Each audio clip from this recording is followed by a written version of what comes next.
నీకు కావాల్సింది తీసుకొచ్చాను, తీసుకో. నీకు కావాల్సింది తీసుకొచ్చాను, తీసుకో. నీకు కావాల్సింది తీసుకొచ్చాను, తీసుకో.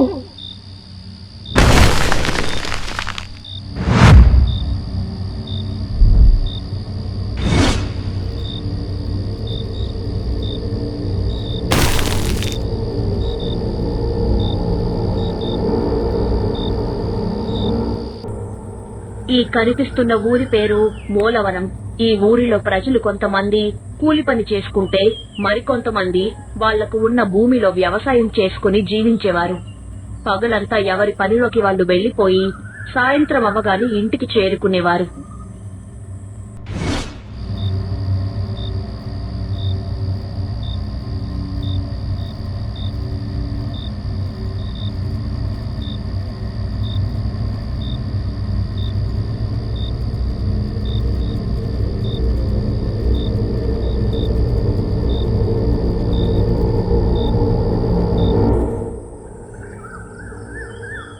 పురుషోత్తం తన అక్క లక్ష్మి కోసం వాళ్ళింట్లో చేసిన పిండి వంటలు తీసుకుని ఎడ్ల బండి మీద ఆ ఊరికి వచ్చాడు.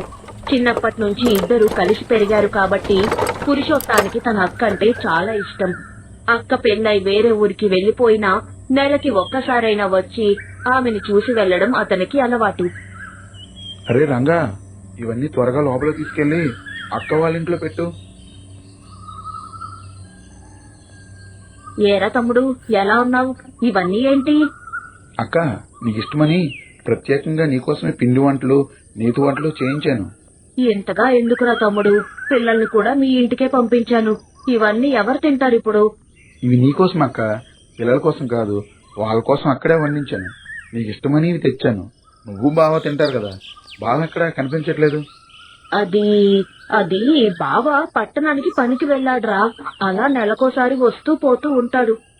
అదేంటక్క, ఎప్పుడు వెళ్ళాడు? మాకెందుకు చెప్పలేదు? మొన్నటిదాకా పొలంలోనే పనిచేసేవాడు కదా. ఇలా ఒక్కసారిగా పట్టణానికి వెళ్లాల్సిన అవసరం ఏమొచ్చింది? పొలంలో పనిచేసి వచ్చేదాంతో సరిపోవట్లేదని పట్టణానికి వెళ్ళాడ్రా. సరే, ఎంతసేపు బయట నిలబడి మాట్లాడతావు? లోపలికి రా. పురుషోత్తం తిన్నాక మంచంపై అలా పడుకుని విశ్రాంతి తీసుకుంటాడు. అలా ఉండగానే సాయంత్రం అవుతుంది. తమ్ముడు, సమయం అవుతుందిరా, నువ్వు బయలుదేరాలి కదా. మన ఊరు కూడా చాలా దూరం. లేచి త్వరగా సిద్ధమవ్వు. అయ్యో అక్క, అప్పుడే సాయంత్రం అయిపోయిందా? ఎడ్ల బండి రంగడు వచ్చాడా? పురుషోత్తం హడావిడిగా బయటకు వచ్చి చూశాడు. ఎడ్ల బండి కనిపించలేదు. కాసేపటికి చీకటి పడిపోయింది. అక్క, ఎంత చూసినా రంగడు వచ్చేటట్లు లేడు. చీకటి కూడా పడిపోయింది. నేను వాడిని 5 గంటలకే రమ్మన్నా. పైగా ఇవాళ పున్నమి. ఈ టైంలో బయట తిరగడం మంచిది కాదంటారు. నేను ఉదయాన్నే ఏదో ఒక ఎడ్ల బండి చూసుకుని వెళ్తాను. ఇవాళకి ఇక్కడే ఉంటాను. ఆ రోజు అక్కడే ఉండడానికి నిర్ణయించుకుంటాడు. సమయం అర్ధరాత్రి అవుతుంది. లక్ష్మి కాళ్లకు గజ్జలు కట్టుకుని నెత్తిపై తమ్ముడు తెచ్చిన పిండి వంటల్లో కొన్నింటిని బుట్టలో పెట్టుకుని నిదానంగా ఎవరికీ కనిపించకుండా చీకటి వీధుల్లో నడుచుకుంటూ వెళ్తుంది. మధ్యాహ్నం బాగా నిద్రపోయిన కారణంగా రాత్రి పురుషోత్తానికి అసలు నిద్ర పట్టదు. అలా మంచం పైన మెలకుగా ఉంటాడు. ఇంతలో ఆ గజ్జల శబ్దం అతని చెవిలో పడుతుంది. ఒక్కసారిగా అతను వెంటనే లేచి మెల్లగా కిటికీ దగ్గరకు వెళ్లి బయటకు చూస్తాడు. ఎదురుగా తన అక్క లక్ష్మి నెత్తిపై బుట్టతో చీకట్లో నడుచుకుంటూ వెళ్తుంది. అక్క ఈ టైంలో ఎక్కడికి వెళ్తుంది? ఆమెను అనుమానంగా చూస్తూ తనకు కనిపించకుండా నెమ్మదిగా తన వెనుకే వెళ్తాడు.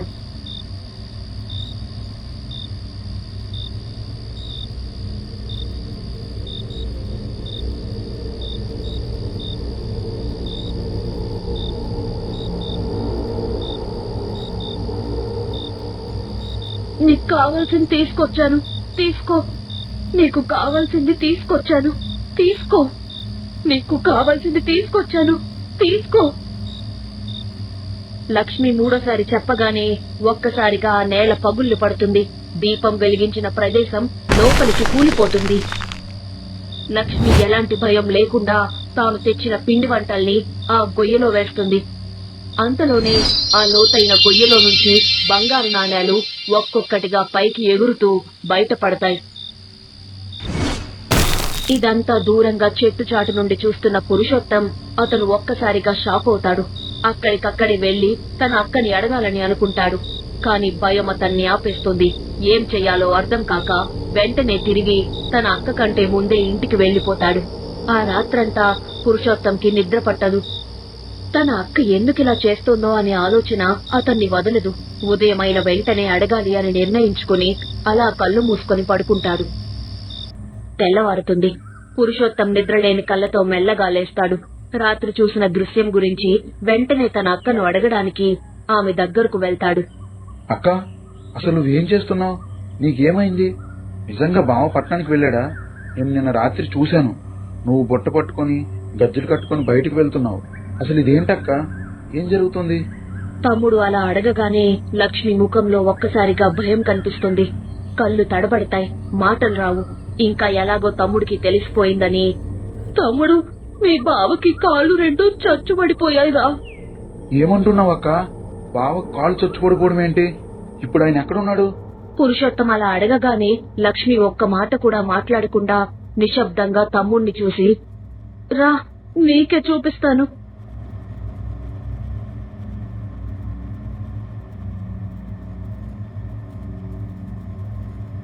అని చెప్పి అతన్ని నేరుగా ఆ గుహ వైపు తీసుకెళ్తుంది.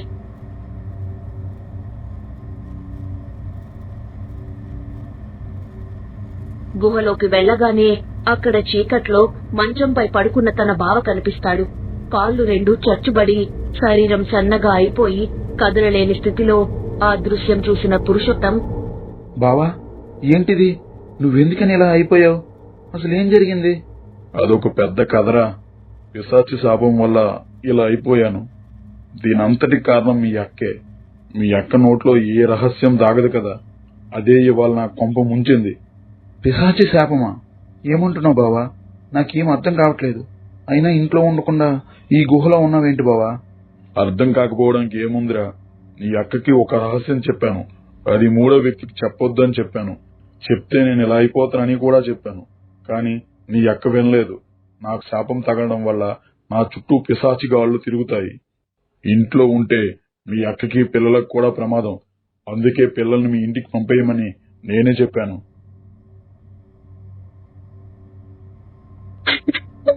తమ్ముడు, నా వల్లే మీ బావిలా అయిపోయాడ్రా. నువ్వే ఏదో ఒకటి చేసి మీ బావని కాపాడరా తమ్ముడు. అక్కనలా ఏడుస్తూ చూడలేక పురుషోత్తం, సరే సరే అక్క, నువ్వు ఏడవకు. నువ్వు ఏడిస్తే నాకు కూడా ఏడుపొస్తుంది. ఇలాంటి శాపాలు పిశాచాలని అదుపు చేయగలవాడు ఒక్కడే ఉన్నాడు. ఆయనే మంత్రాల తాత. నేను ఇప్పుడే సుందర్లోయకి వెళ్లి విషయం చెప్తాను. మంత్రాల తాతను తీసుకుని ఇక్కడికి వస్తాను అని ఎడ్ల బండి మీద పురుషోత్తం మంత్రాల తాత కోసం బయలుదేరుతాడు. ఎన్నో దారులు దాటి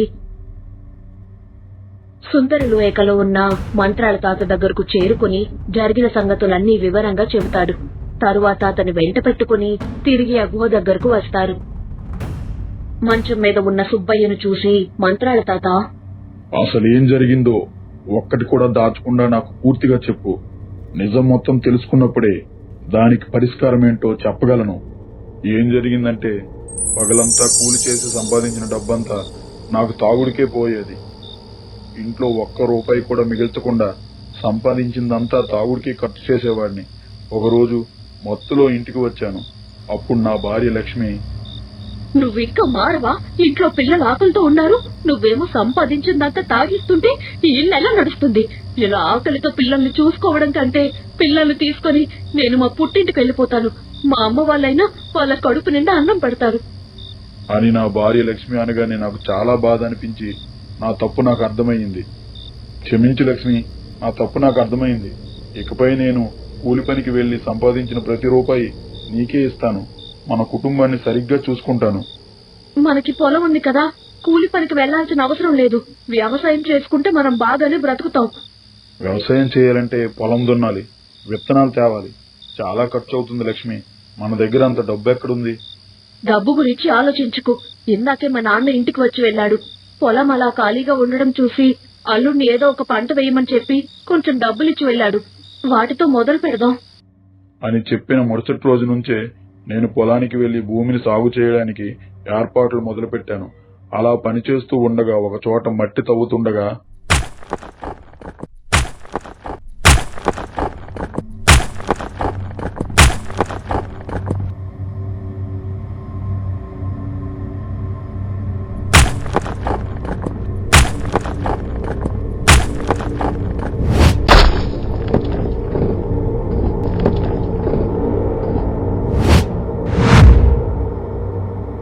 నేను ఎక్కడున్నానో కూడా నాకు అర్థం కాలేదు.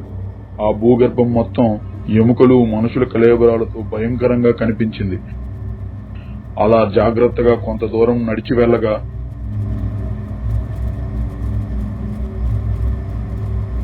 ఒక చోట పెద్ద గంగాళం నిండా బంగారు నాణాలు కనిపించాయి.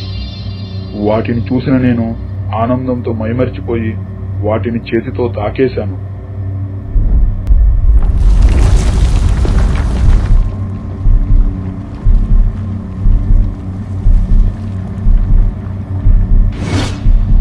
మానవా, నాకు నీ సహాయం కావాలి. నువ్వు నా పని చేస్తే ఇక్కడ కనిపిస్తున్న గంగాళాలు నిండా ఉన్న బంగారు నాణేలు నీకే సొంతం. నీకు ఎంత కావాలంటే అంత ఇస్తాను. నేను ఆ పిశాచిని చూసిన వెంటనే భయంతో గజగజ వణికిపోయాను. ఏం చెయ్యాలో అర్థం కాక అక్కడే స్తబ్దిగా నిలిచిపోయాను.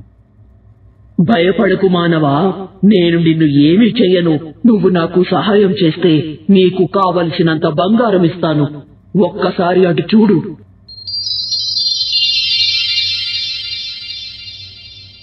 ఆ బంగారం చూసిన నా ఆనందానికి అంతు లేకుండా పోయింది. అవన్నీ నా సొంతమైతే నా కష్టాలన్నీ ఒక్కసారిగా తీరిపోతాయని అనుకున్నాను. నీకేం కావాలి? నేను నీకేం సాయం చేయగలను? నువ్వు చెయ్యగలిగేదే చెప్తాను. జాగ్రత్తగా విను మానవా. కొన్ని ఏళ్ల నుండి ఒక మహాముని శాపం వల్ల నేను ఈ భూగర్భంలో బందీగా ఉన్నాను.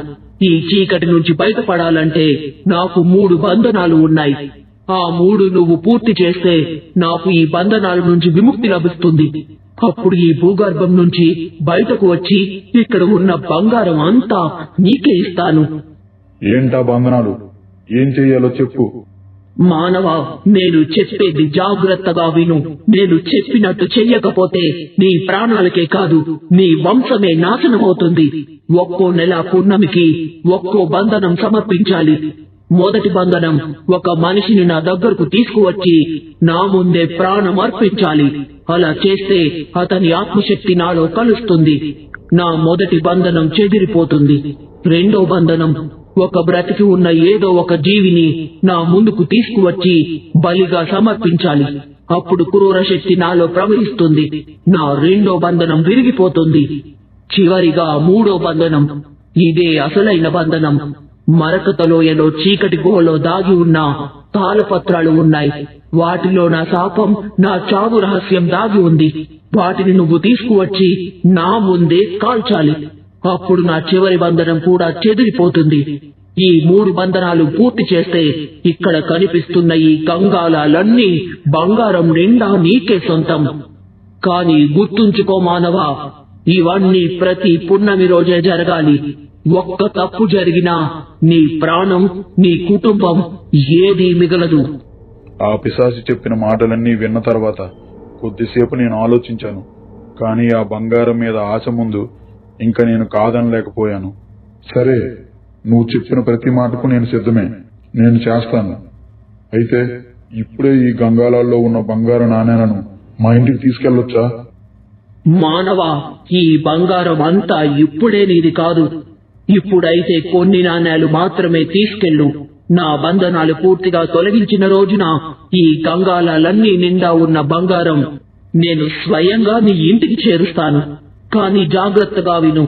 ప్రతి పున్నమికి ఒక్కో బంధనం చొప్పున తీర్చాలి. అలాగే ఈ 3 నెలల పాటు ప్రతిరోజు నాకు ఆహారం అందించాలి. ప్రతి అర్ధరాత్రి ఈ భూమి మీదకు వచ్చి అస్త్ర ముగ్గు వెయ్యాలి. దీపం వెలిగించి నన్ను పిలవాలి. అప్పుడు నా లోకానికి దారి తెరుచుకుంటుంది. నువ్వు తెచ్చిన ఆహారాన్ని అందులో సమర్పిస్తే నేను నీకు బంగారు నాణేలు ఇస్తాను. ఇది 1 రోజు కాదు, 3 నెలలు పూర్తిగా చెయ్యాలి. మరొకటి గుర్తుపెట్టుకో, ఈ విషయం మీ కుటుంబానికి మాత్రమే తెలిసి ఉండాలి. మూడో వ్యక్తికి తెలిసిన క్షణంలోనే నీ శరీరం క్రమంగా చొచ్చుబడిపోతుంది. నీ చేతులు, నీ కాళ్ళు, నీ జీవం నిన్ను వదిలేస్తాయి.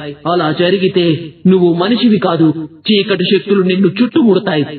నువ్వు నీ ఇంట్లో ఉండకూడదు.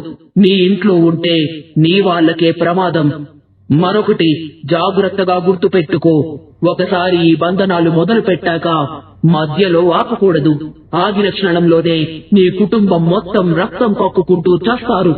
నువ్వు చేయకపోయినా నీ కుటుంబంలో ఎవరైనా ఈ పని పూర్తి చేయాలి, లేదంటే మీ వంశం అంతం అని ఆ పిశాచి చెప్పగానే అక్కడ ఉన్న బంగారు నాణేల్లో కొన్నింటిని తీసుకొని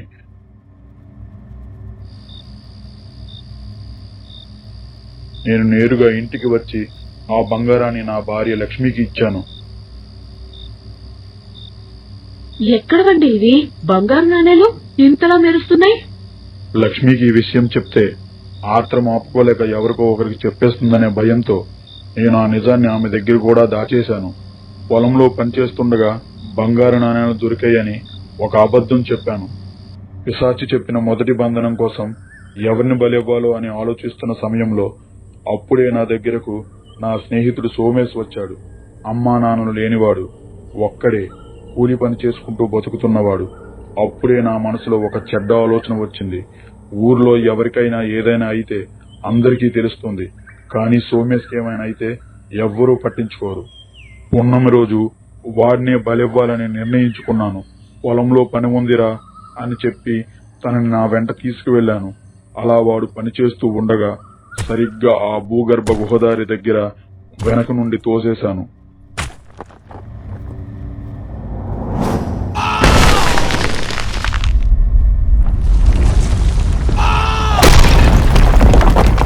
అలా నా మొదటి బంధనం పూర్తవ్వగానే ఆ భూగర్భంలో నుంచి మరిన్ని బంగారు నాణేలు పైకి వచ్చాయి. వాటిని తీసుకుని నేను నేరుగా ఇంటికి వెళ్లిపోయాను. ఆ రోజు నుండి ప్రతిరోజు రాత్రి అందరూ పడుకున్న తర్వాత నేను ఒంటరిగా బయటకు వెళ్లడం మొదలుపెట్టాను.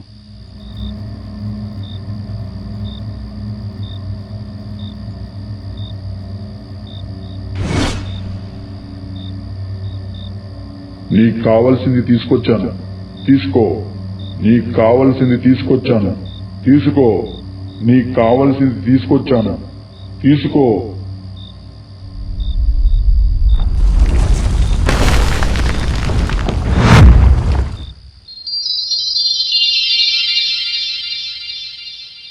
అలా నేను ప్రతిరోజు ఆహారం తీసుకుని వెళ్లడం ఒకరోజు నా భార్య లక్ష్మి గమనించింది.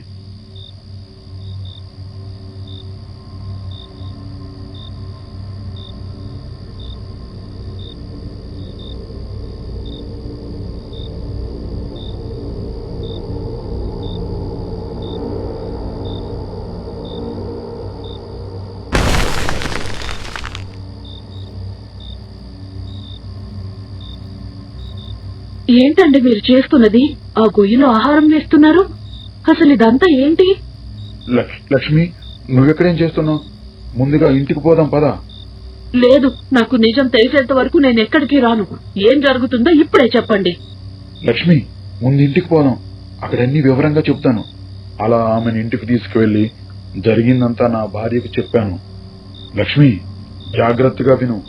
ఈ విషయం మూడో వ్యక్తికి తెలిస్తే నాకు అంగవైకల్యం వస్తుంది, అందుకే ఇది ఎవరికి చెప్పొద్దు అని నా భార్యకు చెప్పాను. కానీ లక్ష్మి ఎలాంటిదంటే, తనకి ఏ విషయమైనా తెలిస్తే అది ఎవరో ఒకరికి చెప్పకపోతే తనకు కడుపు పొంగు తీరదు. ఏ విషయమైనా లోపల పెట్టుకోలేని స్వభావం. మరుసటి రోజుకే పక్కింటి సుబ్బలక్ష్మికి విషయమంతా చెప్పేసింది. ఏంటి లక్ష్మి, నువ్వు చెప్పేది నిజమా? మీ పొలం లోపల పిశాచు ఉందా? దానికి ఆహారం పెడితే బంగారం ఇస్తుందా? ఇలా చెప్పడానికి నేను దొరికాను నీకు? అలా నా భార్య వల్ల ఈ విషయం మూడో వ్యక్తికి తెలిసిపోయింది. వెంటనే నా కాళ్ళు చచ్చుబడిపోయాయి. ఇలా జరిగిన దానికి లక్ష్మిని నేను ఎంతగానో తిట్టాను. నేను ఇంట్లో ఉంటే మా పిల్లలకి, లక్ష్మికి ప్రమాదమని నన్ను ఇక్కడ గుహలో ఉంచమని లక్ష్మికి చెప్పాను. ఆ రోజు నుంచి నా స్థానంలో లక్ష్మి ఆ పిశాచికి ఆహారం వేస్తుంది. అలాగే ఎవ్వరూ చూడని సమయంలో నాకు ఆహారం తీసుకువస్తుంది. ఊరి వాళ్లకు మాత్రం నేను పట్టణానికి పని కోసం వెళ్లిపోయానని నమ్మేలా లక్ష్మితో చెప్పించాను. ఆశ మనిషిని ఎక్కడికి తీసుకెళ్తుందో చూసావా? ఒక పిశాచి బంగారం ఇస్తుందనే లోభంతో నీ ప్రాణ స్నేహితుడినే బలికి సమర్పించావు. నీలాంటి పాపాత్ముణ్ణి కాపాడడం అంటే అంతకంటే పెద్ద మూర్ఖత్వం ఇంకొకటి లేదు. తాత, అలా అనకండి. ఏమైనా సరే అతను నా బావ. మొక్కకు ఏదైనా అయితే నేను అది తట్టుకోలేను. దయచేసి తాత, ఏదో ఒక మార్గం చూపండి. అతన్ని ఎలా అయినా కాపాడండి. పురుషోత్తం, ఇలాంటి పాపం చేసిన వాడికి సహాయం చేయడం నాకు అస్సలు ఇష్టం లేదు. కానీ నీకోసం మాత్రమే ఈ పని చేయడానికి సిద్ధమవుతున్నాను. ముందు ఆ స్వరంగ మార్గం ఉన్న చోటికి నన్ను తీసుకెళ్ళు. అక్కడి నుండే నిజం మొత్తం తెలుస్తుంది అని చెప్పగానే పురుషోత్తం, లక్ష్మి మంత్రాల తాతను ఆ సొరంగ మార్గం ఉన్న చోటికి తీసుకెళ్తారు. అక్కడికి వెళ్లిన మంత్రాల తాత చుట్టూ ఒకసారి గమనంగా చూసి నెమ్మదిగా కళ్ళు మూసుకుని దివ్య దృష్టితో ఆ ప్రదేశం రహస్యాన్ని తెలుసుకునేందుకు ప్రయత్నిస్తాడు. ఓం శ్రౌం శ్రౌం శ్రౌం క్షం హ్రీం క్లీం ద్రౌం ఉగ్రం భీమం క్రూరం చ అంధకార స్వరూపం విరాజితం రౌద్రతేజం ప్రకాశితం.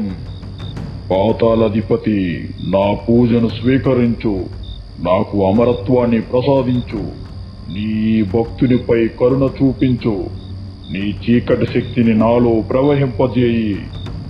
అలా అదృష్ట తాంత్రికుడు యజ్ఞం చేస్తుండగానే ఒక్కసారిగా చీకటి గాలి ఉగ్రంగా వీచుతుంది.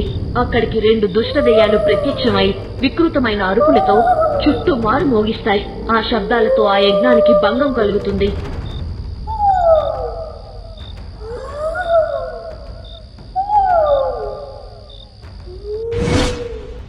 ఓసి మాయా పిశాచుల్లారా, నా యజ్ఞానికి భంగం కలిగిస్తారా?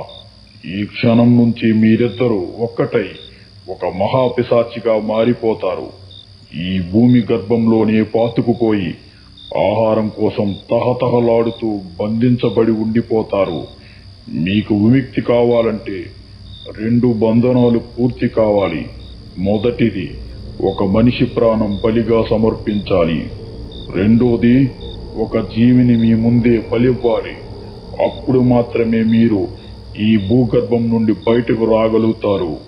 కానీ బయటకు వచ్చినా మీకు జీవితం ఉండదు. మీ చావు రహస్యం నా గుహలో దాగి ఉంది. ఆ తాళపత్రాల్లో బంధించబడి ఉంది.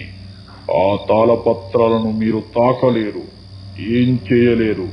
అవి కాలిపోతేనే మీరు మీ చావు నుండి తప్పించుకుంటారు. ఇదే నా శాపం, ఇదే మీ విధి.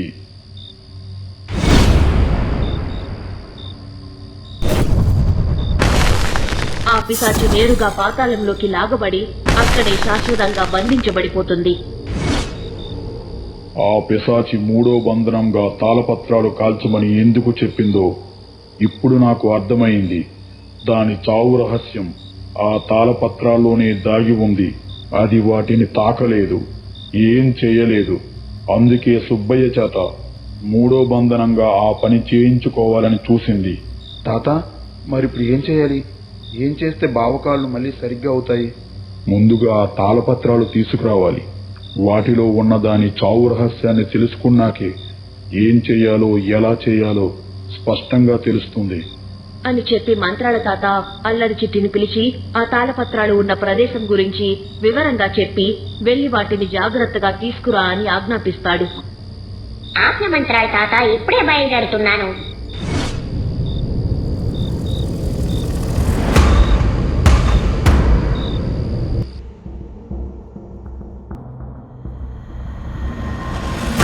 అల్లరి చిట్టి దాని దగ్గరకు వెళ్లి దాన్ని తెరవడానికి ప్రయత్నిస్తుంది. కాని ఎంత బలంగా లాగినా ఆ పెట్టె కదలదు, తెరుచుకోదు. ఇంత బలంగా లాగినా కూడా తెరుచుకోవడం లేదంటే ఆ తాళపత్రాలు ఖచ్చితంగా ఇందులోనే ఉంటాయి. ఇక్కడే సమయం వృధా చేసుకోవడం ఎందుకు? ఈ పెట్టెని తీసుకెళ్లి మంత్రాల తాతకిస్తే ఆయనే తెరుస్తారు.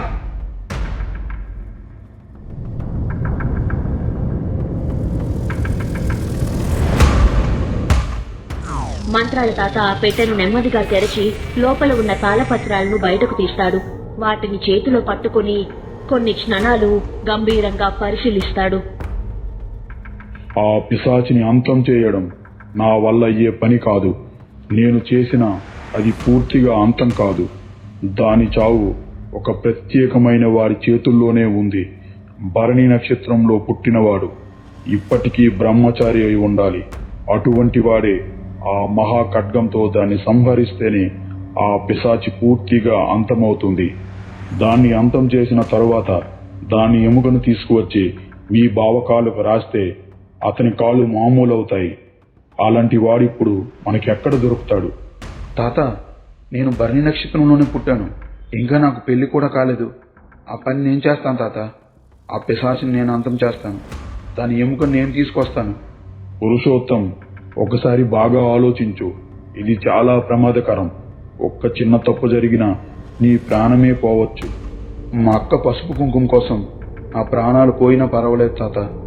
నేను ఎలా అయినా సరే ఆ పిశాచిని అంతం చేసి చచ్చుబడిపోయిన మా బావకాలను మళ్ళీ సరిగ్గా చేస్తాను.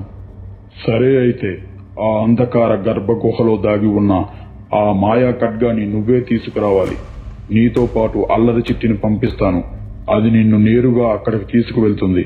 అక్కడ పశ్చిమ వైపు ఉన్న ద్వారం దగ్గరకు వెళ్లి నేను చెప్పే మంత్రం జపించాలి.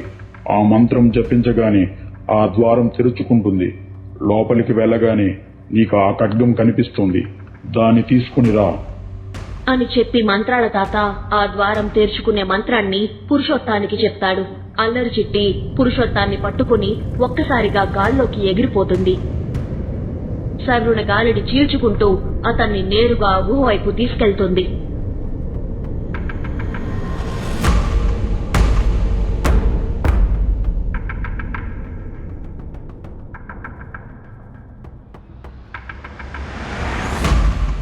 ఓం క్షౌం క్రీం ద్రౌం అంధకార ద్వారం విప్పస్వ గర్భగుహ మార్గం ప్రదర్శయ ఖడ్గశక్తి సన్నిధిం దేహి.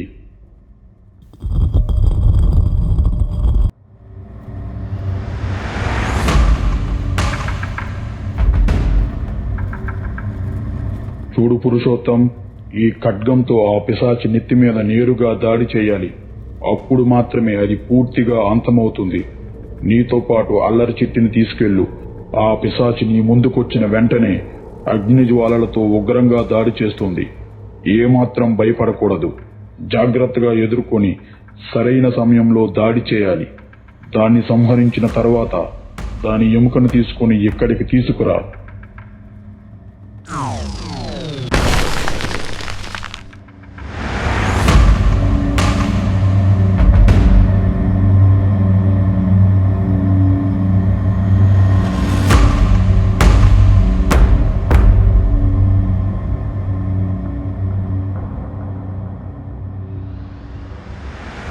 ఎవరు మీరు?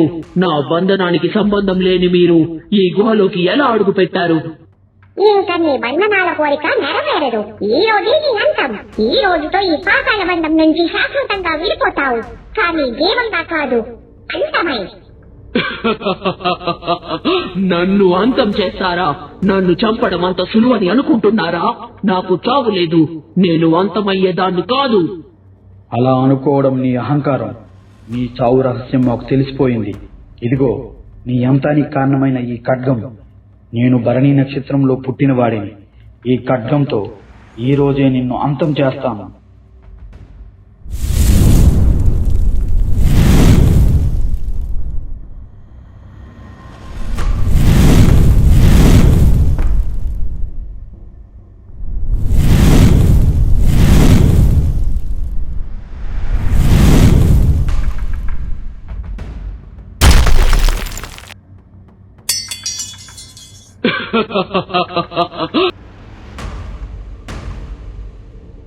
నువ్వే ఏదో ఒకటి చేసి నీ బావని కాపాడరా తమ్ముడు.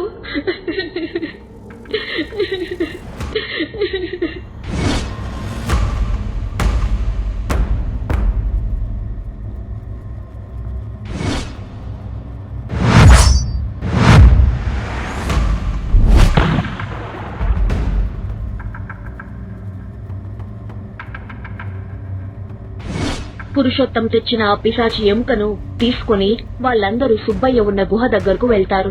పురుషోత్తం ఆ ఎముకను నెమ్మదిగా అతని కాళ్లకు రాస్తాడు.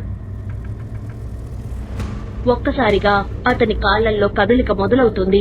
కొద్దిసేపట్లోనే చచ్చుబడిపోయిన కాళ్ళు మళ్లీ సాధారణంగా మారిపోతాయి. వెంటనే సుబ్బయ్య పైకి లేచి, తాత, మీకెంతో ధన్యవాదములు. ఈ ప్రమాదం నుంచి నన్ను కాపాడారు. చూడు, నువ్వు చేసిన పని చాలా అదృష్టం. నీ ప్రాణ స్నేహితుడిని ఆ పిశాచికి బలిగా సమర్పించావు. ఆ 3 బంధనాలు నువ్వు పూర్తి చేసి ఉంటే ఆ పిశాచి బయటికి వచ్చేది. అది బయటికి వచ్చుంటే నీ గ్రామంలో ఉన్న ప్రతి ఒక్కరిని, నిన్ను, నీ పిల్లల్ని, నీ భార్యను కూడా చంపేసేది. మనిషికి ఆశ ఉండడం తప్పు కాదు, కానీ అత్యాశ ఎప్పుడూ నాశనానికి దారితీస్తుంది. ఆ పిశాచి ఇచ్చిందనుకున్న బంగారం, అది నిజంగా నాణేలు కావు. అదంతా నీ కళ్ళ మోసం. అవి సాధారణ రాళ్లే. కాబట్టి ఇక నుంచైనా బుద్ధిగా బతుకు. కష్టపడి సంపాదించిందే నిజంగా నీదై ఉంటుంది. అడ్డదారులు తొక్కి ఇతరులను అన్యాయం చేసి సంపాదించింది ఎప్పటికీ నీ దగ్గర నిలవదు. నన్ను క్షమించండి తాత, నేను పెద్ద తప్పు చేశాను. ఇక మీదట అలాంటి పనులు ఎప్పుడూ చేయను. కష్టపడి నా పొలంలోనే పనిచేసి నా కుటుంబాన్ని సరిగ్గా పోషించుకుంటాను. ధన్యవాదాలు తాత. నేను పిలిచిన వెంటనే వచ్చి ఈ ప్రమాదం నుంచి నా బావను కాపాడినందుకు. నీ బావను కాపాడింది నేను కాదు పురుషోత్తం, నువ్వే. నేను నీకు మార్గం చూపించానంతే. సరే, ఇక నేను వెళ్ళి వస్తాను.